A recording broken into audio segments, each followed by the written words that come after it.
Essa é uma mensagem bíblica produzida pela Igreja MSBN ao Corpo de Cristo. Abra sua Bíblia, vamos meditar na palavra de Deus. Na Epístola aos Hebreus, capítulo 3. Vamos ler do verso 7 ao 12.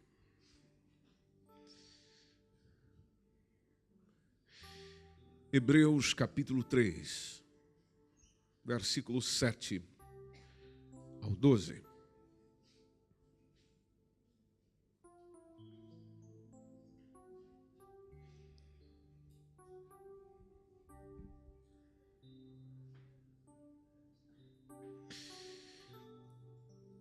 Portanto, como diz o Espírito Santo, se ouvirdes hoje a sua voz, não endureçais o que, meus irmãos?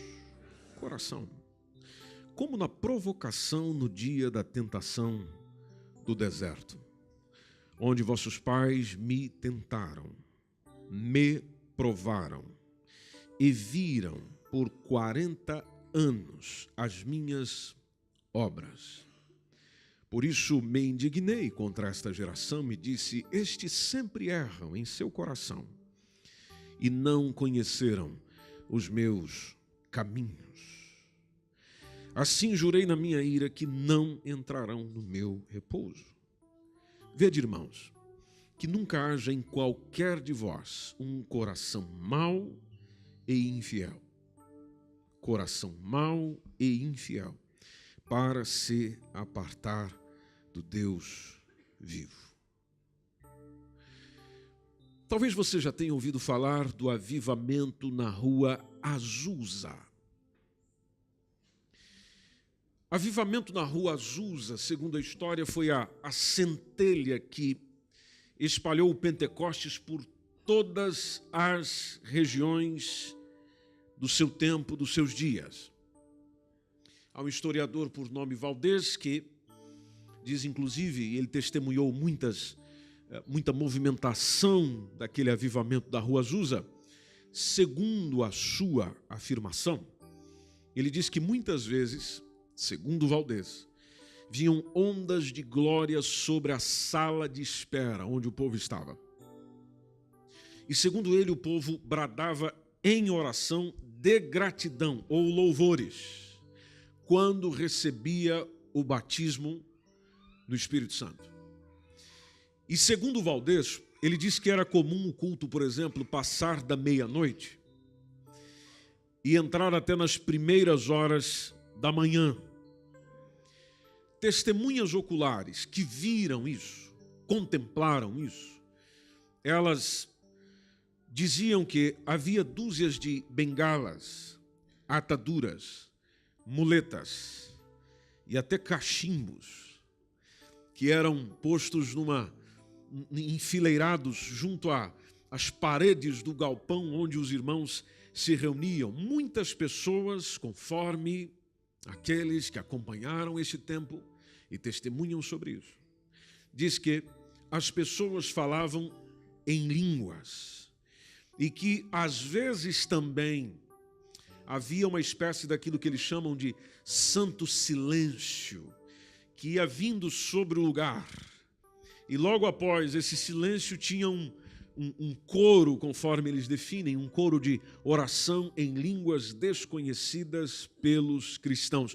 Um movimento muito semelhante e que segue precisamente as mesmas linhas, conforme nós lemos em Atos capítulo 2.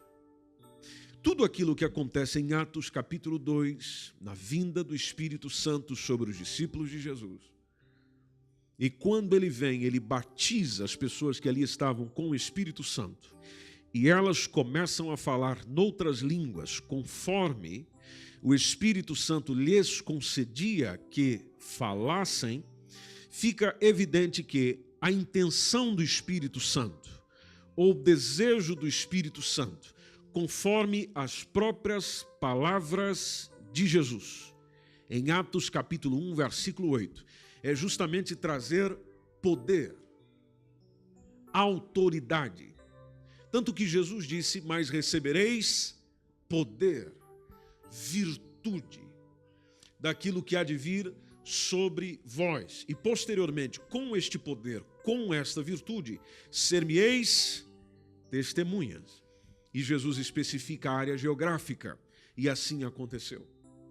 Pois bem, estudar e pensar sobre a pessoa do Espírito Santo, que promoveu tudo isso, é algo maravilhoso. E quando nós vamos para a palavra de Deus, existem algumas condições que a Bíblia exige para que o crente seja cheio do poder, seja cheio do Espírito Santo.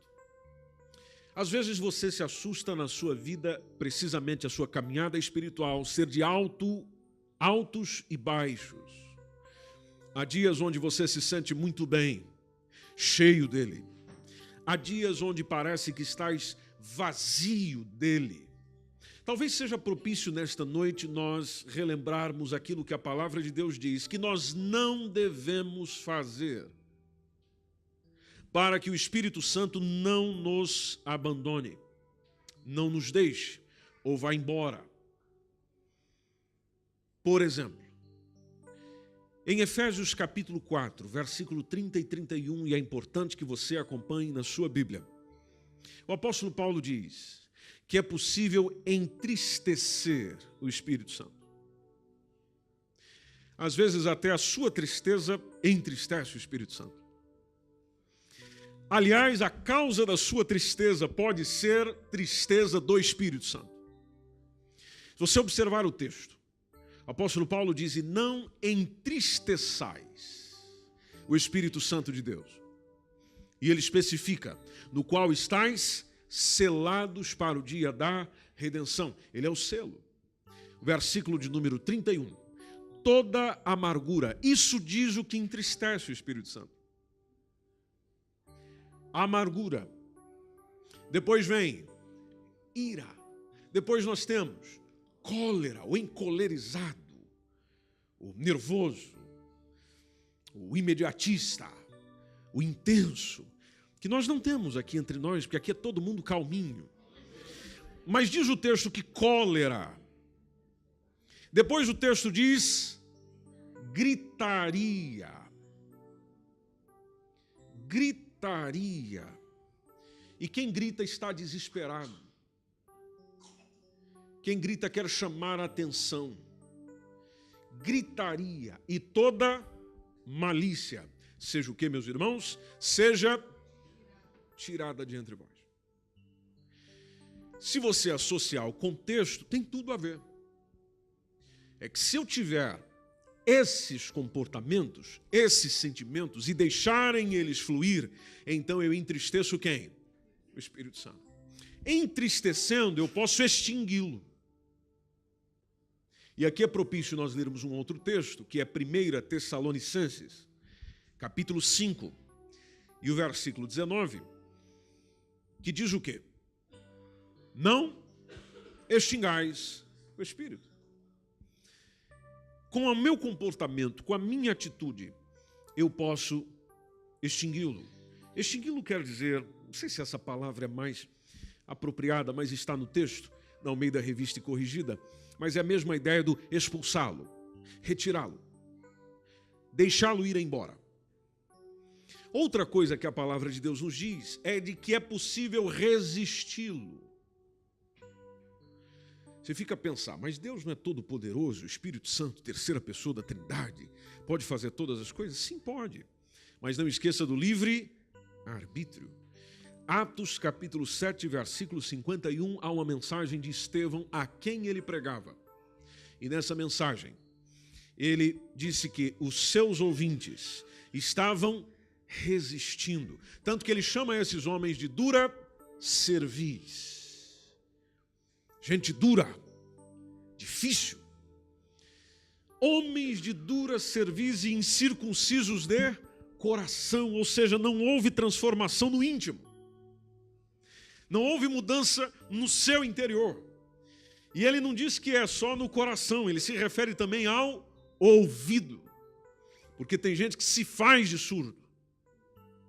Então, homens de dura cerviz, de coração e incircuncisos também de ouvido, vós sempre, leia o texto com atenção, vós sempre, não é vós uma vez na semana, vós uma vez no mês, não, vós sempre resistis ao Espírito Santo. Assim, vós sois como vossos pais, que está intrinsecamente conectado com o texto que nós lemos no início dessa nossa reflexão.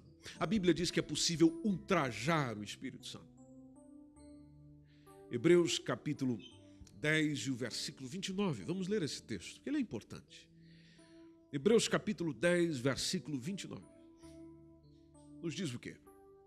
De quanto maior castigo cuidais vós, será julgado merecedor aquele que pisar o Filho de Deus e tiver por profano o sangue do testamento com que foi santificado e fizer agravo ao Espírito, e veja que o Espírito está em letra maiúscula, ao Espírito da graça.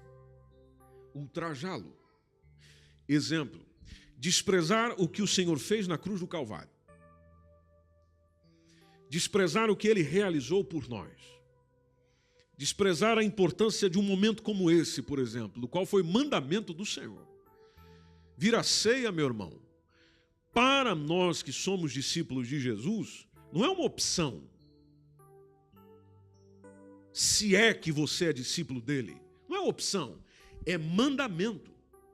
E se você, considerado discípulo dele, ou afirma ser, simplesmente obedece. Acho estranho quando o pessoal resolve marcar coisas justamente no dia da ceia do Senhor. Porque eu estou desrespeitando o que ele mesmo mandou fazer. Ele desejou que eu fizesse. Logo, quando eu levo a sério o que ele me diz, naturalmente sou agraciado com isso. E não só no meu comportamento de presença, mas às vezes no meu comportamento moral.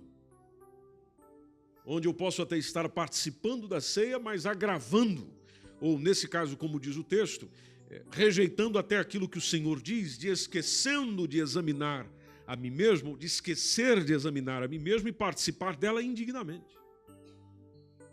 Eu vou rejeitando o Espírito da graça, vou ultrajando o Espírito Santo. Uma última coisa. Em Atos, capítulo de número 5, versículo 3, nos diz o texto que houve um casal que tentaram mentir ao Espírito Santo. Que casal foi esse, pessoal? Ananias e Safira. Você já prestou atenção no que o apóstolo Pedro disse para eles? O apóstolo Pedro disse: Ananias, por que encheu Satanás o teu coração? Para que mentisses a quem? Ao Espírito Santo. E retivesse parte do preço da herdade. Bom, a consequência você já sabe. Eles foram mortos imediatamente. Qualquer um desses pecados que nós lemos, ele vai desabilitando a plenitude do Espírito de Cristo em mim. Eu vou sendo prejudicado com isso. Por isso que existem as proibições contra essas transgressões, que naturalmente vai sugerindo a nós que pelos nossos atos e pela nossa natureza pecaminosa é possível sim ofender o Espírito Santo. Ofendendo o Espírito Santo, a obra do Espírito em mim fica deficiente. Se a obra do Espírito ficar em mim ineficiente, a única coisa que vai aflorar são as obras da carne e não o fruto do Espírito. Logo, a sua vida é um terror. Logo, você não consegue ter nada de paz no seu coração. Você é um inquieto. Você não consegue ter domínio próprio, inclusive sobre a tua língua. Você não consegue olhar para os outros com benignidade. Não consegue olhar para os outros com bondade.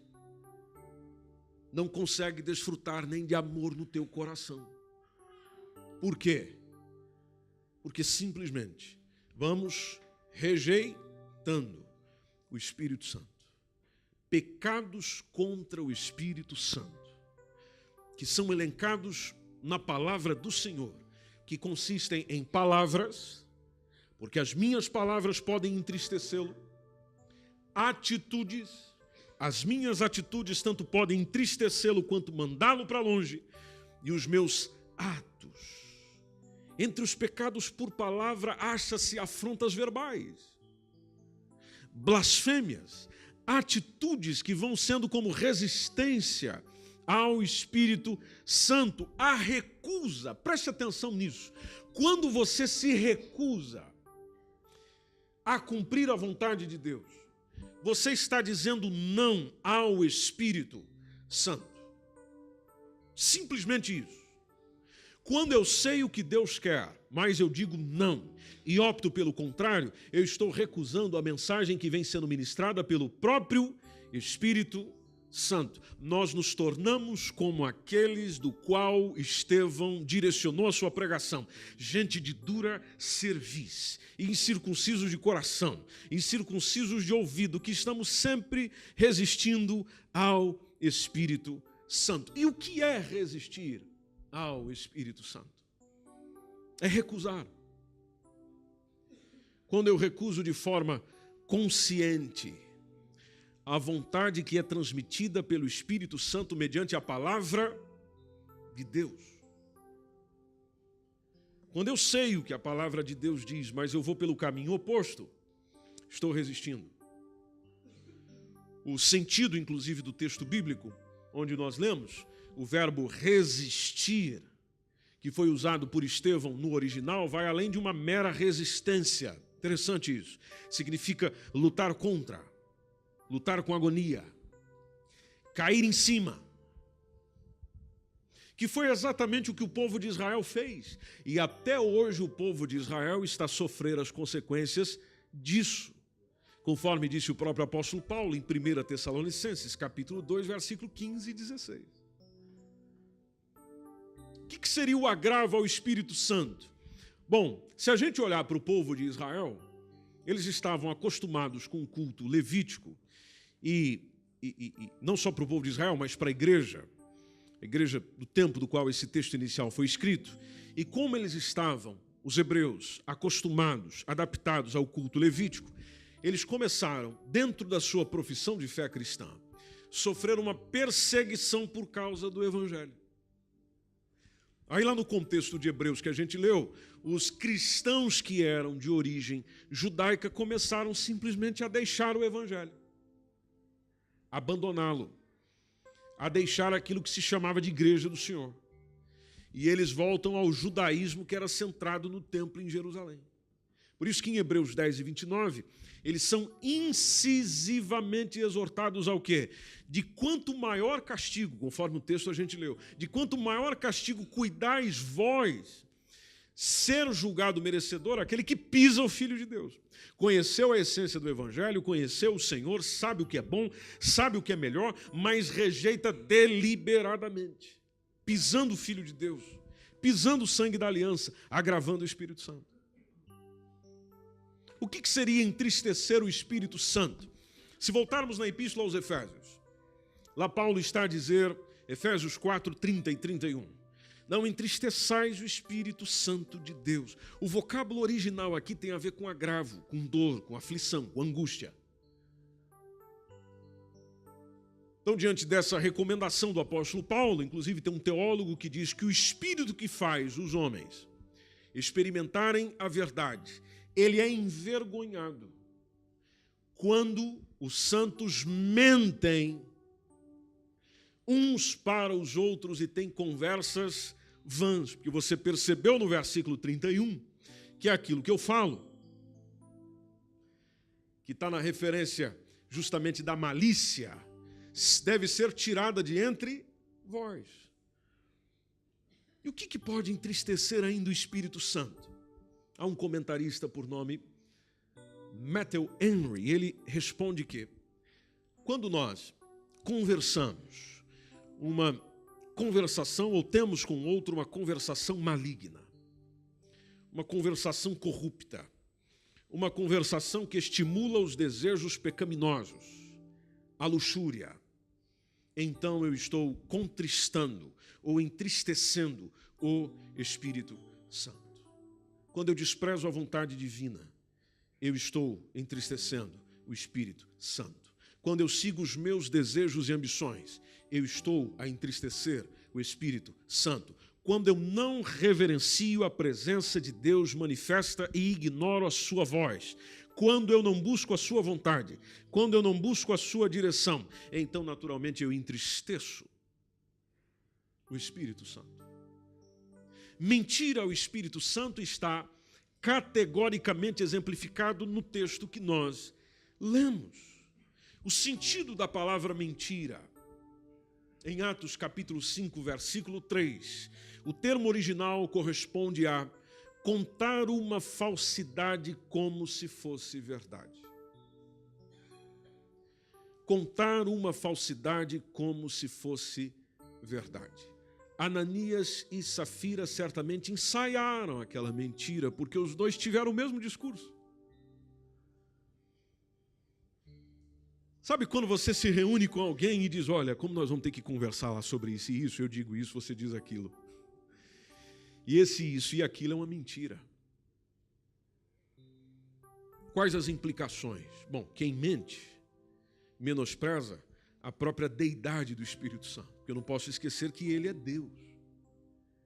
Inclusive a resposta de Pedro lá no versículo 4, Atos 5 e 4, foi justamente, não mentiste, não estás mentindo aos homens, mas a Deus. Como a terceira pessoa da Santíssima Trindade é onisciente, é onipresente e é onipotente, isso significa que ele sabe tudo e a tudo conhece.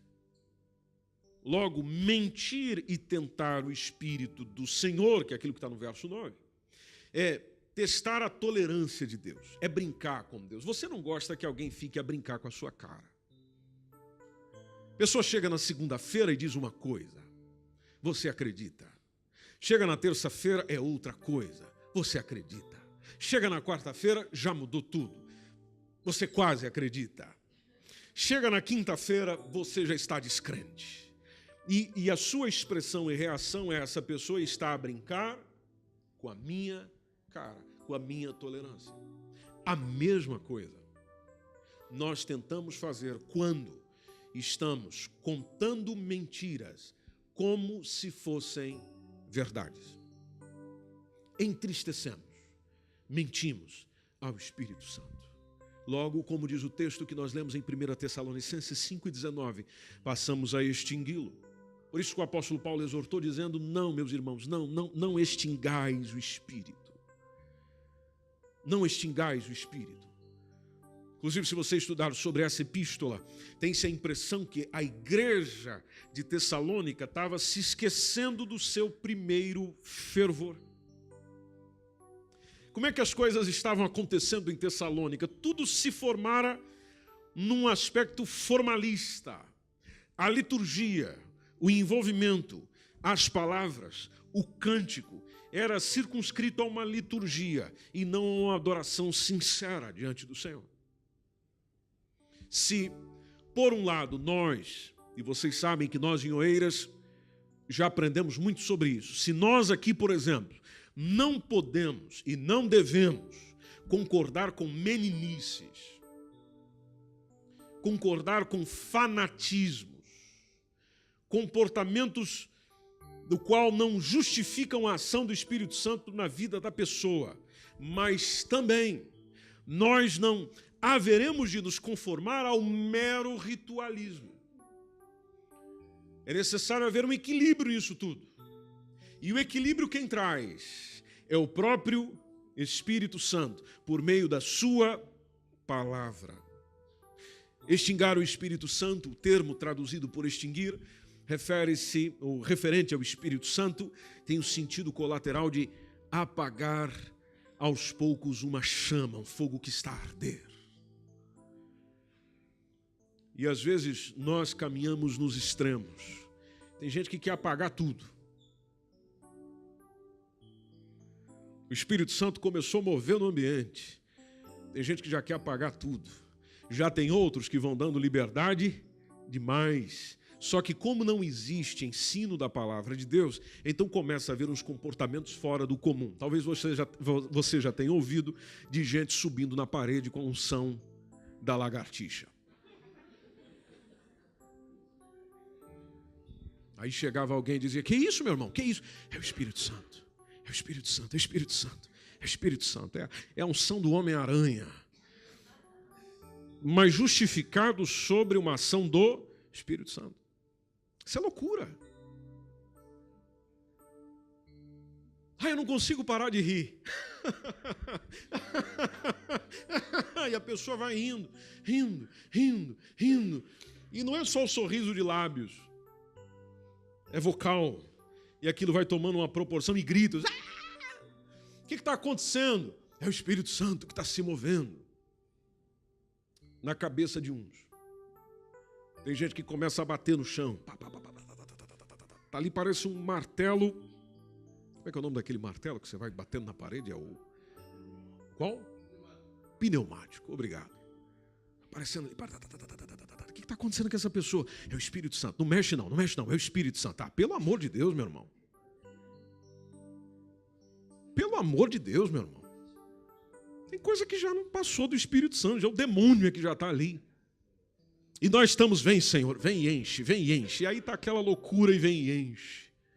E tem gente que sai correndo dentro da igreja, é uma loucura. Aí quebra, e bate em um, bate no outro. O que está acontecendo ali? É o Espírito Santo. Bom, que Espírito Santo é esse que a pessoa não se controla? Que Espírito Santo é esse que a pessoa não tem domínio próprio? O qual ela diz que está dominada e nem sabe o que está fazendo. Bom, biblicamente, quem está dominado e não sabe quem está fazendo é o endemoniado, não a pessoa que está cheia do Espírito Santo de Deus. Pastor, mas a gente sente uma alegria. Eu sei que a gente sente uma alegria, e eu sei mesmo. A alegria, você tem vontade de pular, de gritar, de fazer, e você faz. Mas lembre-se, quando é o Espírito Santo que está movendo em você e no ambiente, simplesmente o domínio próprio está presente. Aí você sente uma vontade de sair e fazer um negócio doido lá. Mas pela palavra do Senhor que está ministrada ao seu coração, você já sabe que há limites que já entrou no campo da emoção e não no agir do Espírito Santo de Deus. Já foi para emocional. E quando entramos no campo emocional, aí o pessoal faz o que dá na telha. Quando nós vamos extinguindo o Espírito Santo, suprimindo, não deixando ele agir entre nós, nos momentos de oração, de louvor, de exaltação, nós não nos entregamos, não ficamos à vontade na presença dele, é mal sim senhor, é mal sim senhora. Mas também não confunda com o oposto, de que há vontade plena, onde o negócio flui livremente, coisa que não chegou nem a acontecer em Atos 2. Mas lá eles estavam bêbados. Pois é, mas o povo estava tão bêbado que saiu pregando o evangelho na rua. E você só fica desse jeito aqui dentro. Quando sai na rua, acabou o poder, acabou a glória, acabou a presença, acabou tudo. Mas cadê o Espírito Santo que estava aí dentro? Tem gente que até já sai e já começa a contar a história do outro. Você viu a roupa que a irmã estava na igreja?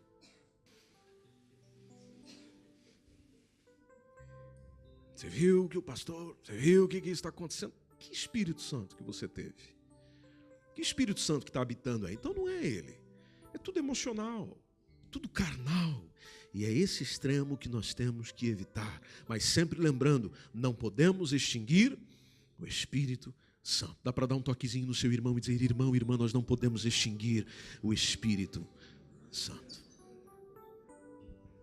Oh, aleluia. Aleluia. Você já deve ter ouvido falar do pecado que não tem perdão,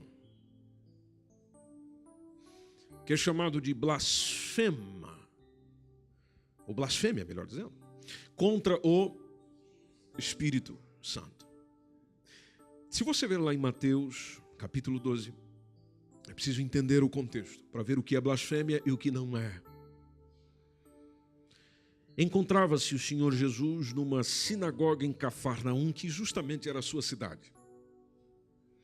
E quando lhe trouxeram um endemoniado que estava cego e mudo. Endemoniado, cego e mudo. Isso já diz para você que tem muita gente que está doente, não por uma questão física, mas por uma questão espiritual. Amém, gente? Espiritual. Trouxeram para Jesus um endemoniado cego e mudo. Aí Jesus, se compadecendo dele, libertou o homem possesso. Aí quem que estava junto lá? Uns rapazes chamados fariseus. E os fariseus alegaram que o Senhor operou esse milagre aí pelo poder do chefe dos demônios. Não é Deus, não. É Beelzebul. É o cabeça. É o principal. É o grandão. Olharam para Jesus e disseram para ele: você está endemoniado, você está possesso. É por isso que você curou o outro. Pode um negócio desse? E Jesus disse para eles assim, versículo 31, 32, Mateus 12. Todo pecado e blasfêmia se perdoará aos homens. Mas a blasfêmia contra o Espírito Santo não será perdoada aos homens.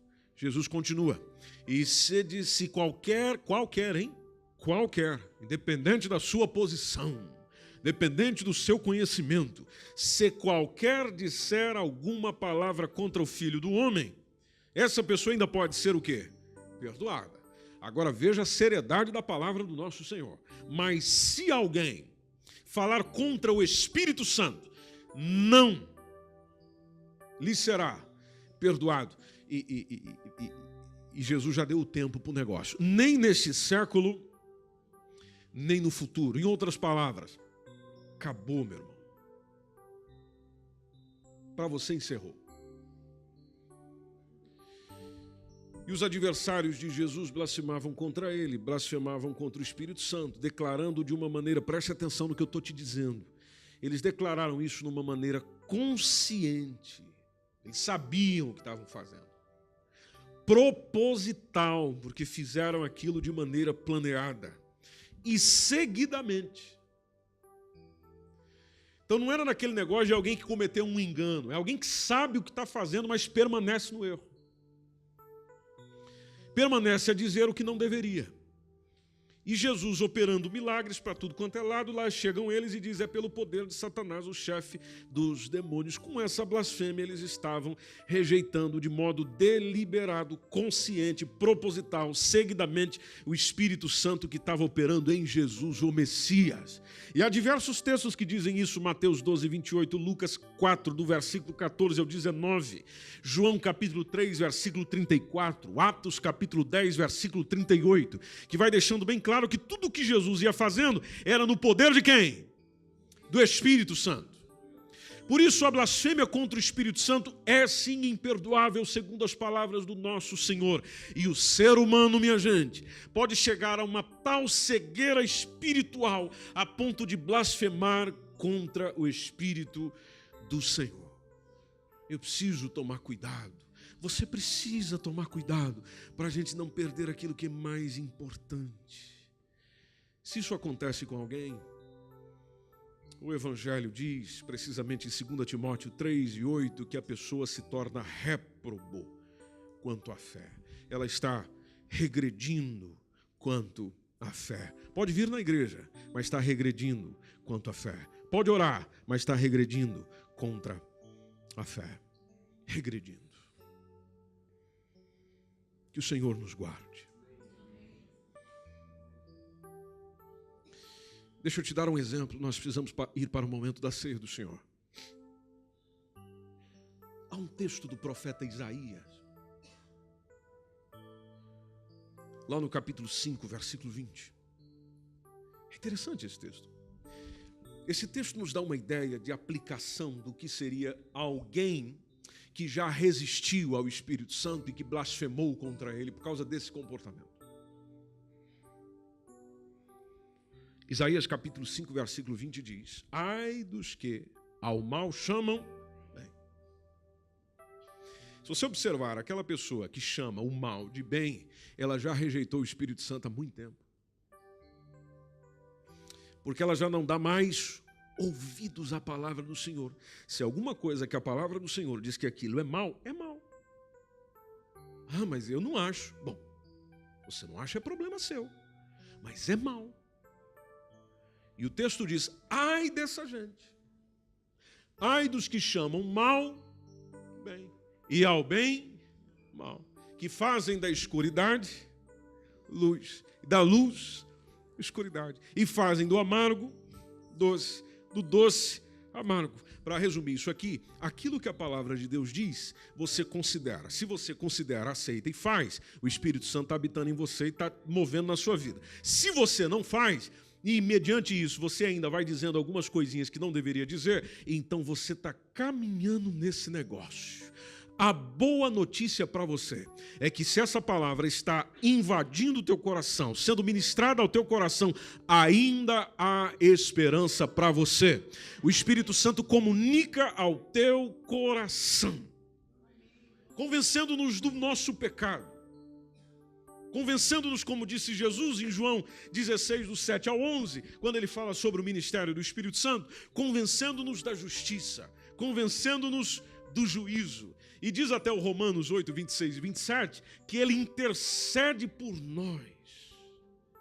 Ou seja, se eu ainda sinto alguma coisinha aqui quando ouço a palavra do Senhor, e aqui vai trabalhando, e aqui vai mexendo, e eu sei que eu preciso mudar, eu sei que eu preciso restaurar, o Espírito Santo ainda está me chamando, o Espírito Santo ainda está me dizendo, o Espírito Santo ainda está querendo que eu não saia do aprisco, fique no aprisco, fique no Senhor, ouça a palavra do Senhor, se arrependa dos meus pecados e viva para com Ele, desfrutando do Consolador que Ele enviou para nós. Essa foi mais uma mensagem bíblica produzida pela Igreja MSBN Oeiras. Siga-nos nas nossas redes sociais, Facebook e Instagram. Subscreva o podcast MSBN Oeiras e também o nosso canal no YouTube. E saiba mais em msbnportugal.com.